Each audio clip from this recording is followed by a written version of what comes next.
yudrikuhu menjumpai pada Nabi opo al-fajru fajar junuban keadaan orang yang junub fi Ramadhana di dalam bulan Ramadan min wairi khulmin dari selain bermimpi.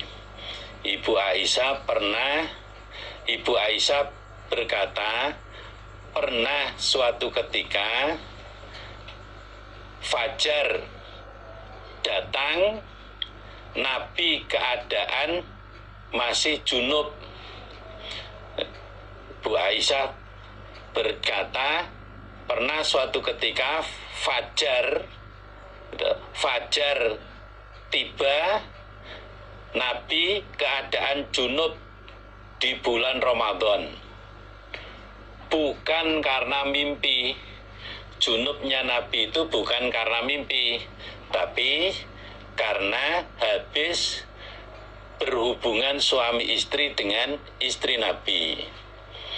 Fayaghtasilu maka mandi junub siapa Nabi, wayasumu dan puasa siapa Nabi. Kemudian Nabi langsung mandi junub dan Nabi meneruskan puasanya. Berdasarkan hadis ini, bagi orang yang puasa ketika fajar sudah muncul, maksudnya fajar sotik sudah muncul, dia keadaan masih menanggung junub, walaupun junubnya itu karena berhubungan suami istri, maka orang tersebut cukup mandi junub lalu meneruskan puasanya. Keadaan junub di saat sudah fajar itu tidak membatalkan puasa. Seperti yang dialami oleh Nabi sendiri, Nabi cukup mandi junub, kemudian Nabi meneruskan puasanya.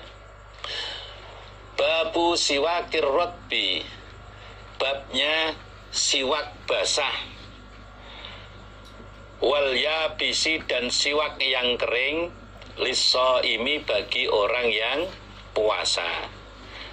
Bab membahas tentang siwak yang basah dan siwak yang kering bagi orang yang berpuasa. Apakah dua jenis siwak ini bisa membatalkan puasa? Wayudkaru dan dituturkan opo hadis an Amir bin Robi'ah dari Amir bin Robi'ah. Ada hadis yang dimangkulkan sumbernya dari Amir bin Robi'ah. Qala berkata siapa Amir bin Robi'ah? Ro'a itu melihat aku Amir an-Nabiya pada Nabi sallallahu alaihi wasallam yastaku memakai siwak siapa Nabi, yastaku memakai siwak siapa Nabi, wa huwa dan dia Nabi kusaimun orang yang puasa. Ma pada apa-apa la uhsi yang tidak menghitung aku Amir, atau lafadznya a'uddu menghitung aku Amir. A'uddu itu sebagai gantinya uhsi. A'uddu itu maksudnya sama dengan uhsi. Amir bin Robi'ah bercerita,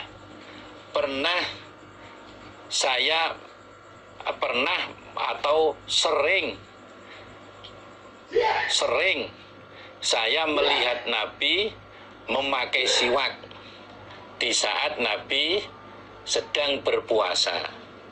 Gitu. Pernah saya melihat atau saya sering melihat Nabi memakai siwak di saat Nabi berpuasa. Gitu. Saking seringnya tidak terhitung lagi. Saking seringnya Amir melihat Nabi memakai siwak di saat berpuasa itu sampai tidak terhitung lagi. Saking seringnya. Berdasarkan hadis ini bisa diambil pelajaran bahwa memakai siwak baik siwak yang basah maupun siwak yang kering di saat berpuasa itu tidak membatalkan puasa. Waqala dan berkata sopo Abu Hurairah anin Nabi dari Nabi sallallahu alaihi wasallam, laula an asyukko, seandainya tidak memberatkan aku Nabi, laula an asyukko, seandainya tidak memberatkan aku Nabi, ala ummati, atas umatku Nabi, la amartuhum, maka niscaya perintah aku Nabi hum pada mereka, bisyawaki, dengan siwak, inda kulli wudu'in, di sisi tiap-tiap wudu, inda kulli wudu'in, di sisi tiap-tiap wudu. Nabi bersabda, seandainya saya tidak khawatir memberatkan pada umat saya, seandainya saya tidak khawatir memberatkan pada umat saya, maka saya perintahkan kepada mereka untuk memakai siwak setiap kali akan wudhu. Maka akan saya perintahkan pada mereka untuk memakai siwak setiap kali akan wudhu. Kalau Nabi perintah berarti menjadi wajib. Kalau wajib berarti harus dikerjakan. Kalau tidak dikerjakan berarti dosa. Nah, Nabi khawatir kalau nanti diperintahkan kemudian umatnya tidak mampu mengerjakan, berarti namanya dosa, mendosakan. Makanya Nabi tidak mewajibkan umatnya untuk memakai siwak. Seandainya saya tidak khawatir memberatkan pada umat saya, maka saya perintahkan mereka memakai siwak setiap kali akan wudhu. Wa yurwa, dan diriwayatkan opo nahwu, semisalnya hadis, diriwayatkan juga hadis yang hampir sama dengan hadis di atas. An Jabirin, dari Jabir, wa Zaid bin Khalid, dan dari Zaid bin Khalid, anin Nabi, dari Nabi sallallahu alaihi wasallam, walam yakhusso, dan tidak mengkhususkan siapa Nabi, walam yakhusso, dan tidak mengkhususkan siapa Nabi, as-shaima, pada orang yang puasa, min ghairihi, dari selainnya orang yang berpuasa. Di dalam periwayatan hadis yang lain yang juga sampai pada Nabi, Nabi tidak mengkhususkan sabdanya itu kepada orang yang berpuasa saja, sedangkan yang tidak puasa tidak diharuskan. Nabi tidak mengkhususkan hal itu untuk orang yang berpuasa. Jadi yang dimaksudkan Nabi, laula an asyqa ala ummati la amartuhum bisiwaki inda kulli wudu'in, itu sabda Nabi itu tidak dikhususkan untuk orang yang berpuasa saja, enggak, umum, berlaku kepada umatnya Nabi secara umum, tidak dikhususkan untuk yang berpuasa.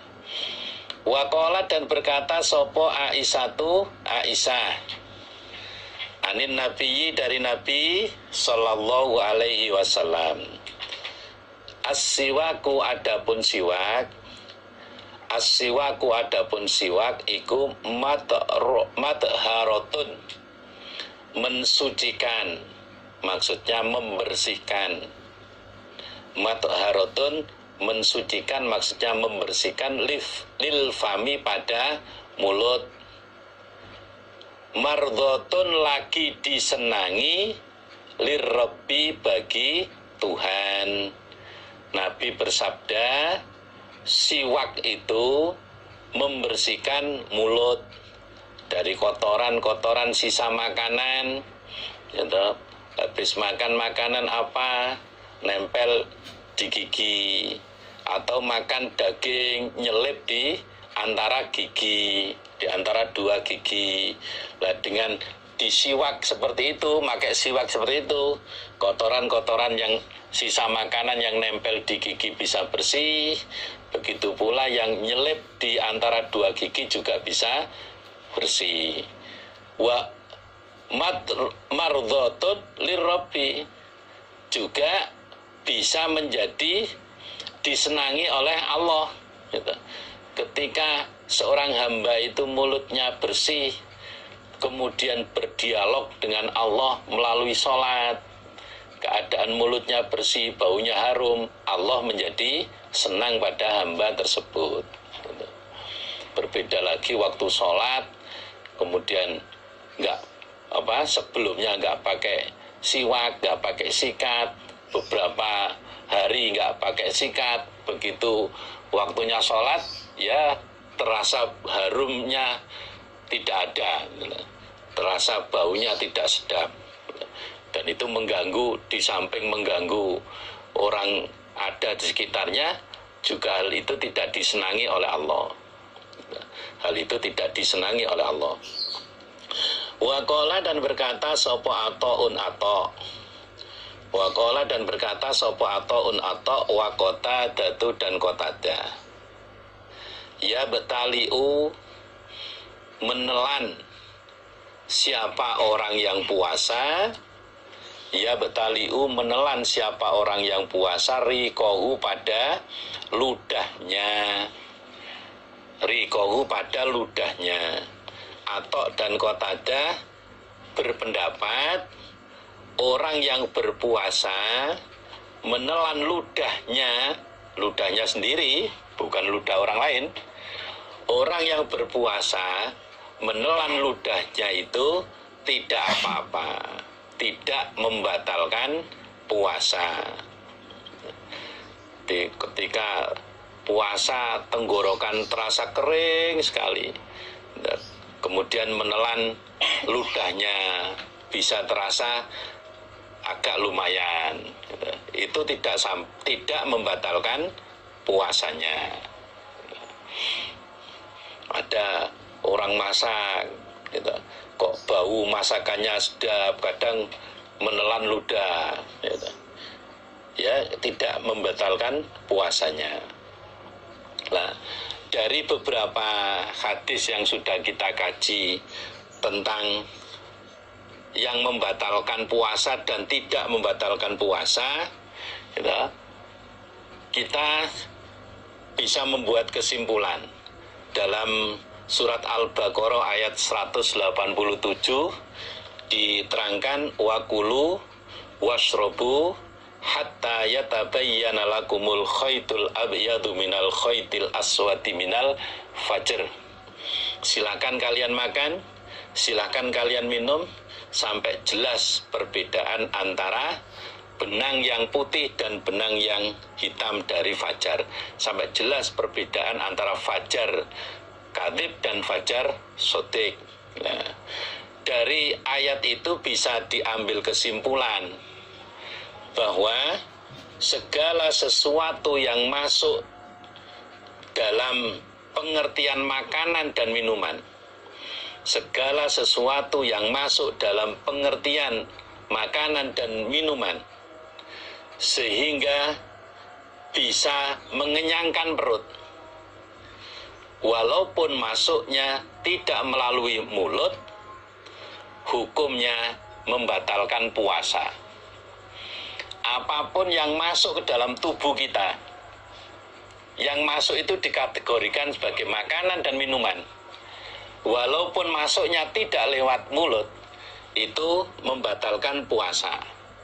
Contoh, cairan pengganti makanan dan minuman yang dimasukkan melalui suntikan, melalui injeksi. Walaupun tidak, cairan itu nggak ditelan, nggak diminum, dimasukkan lewat injeksi, biasanya lewat impus, dimasukkan lewat saluran impus itu kalau cairan itu kategori sebagai pengganti makanan juga pengganti minuman, berarti membatalkan puasa.